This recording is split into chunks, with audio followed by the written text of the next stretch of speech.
পাকিস্তানের দাদা ভাইদের রিকোয়েস্ট করতেছি, হাম্বল রিকোয়েস্ট, বাংলাদেশি তোমরা অন্তত রাত্রিবেলা যুদ্ধটা করে না বাজান।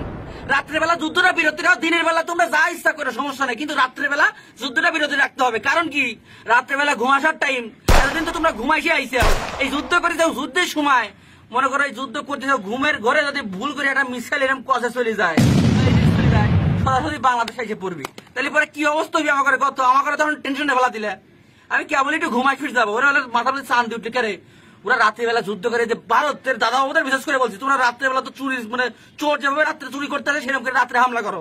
এই রাত্রেবেলা ভুলে দিক বিদিক ঠিক না থাকে, এটা ভুল দিক চলে আসে, তাহলে তো আমাকে বাংলাদেশের মধ্যে এসে পড়বি। ওতে ভারত পাকিস্তান তোমরা খেলতেছে খেলো, স্টাম্প বরাবর বল করবে, হোয়াইট বল দিন না হয় বাজার, হোয়াইট বল হলে কিন্তু বাংলাদেশ আউট, ঠিক আছে।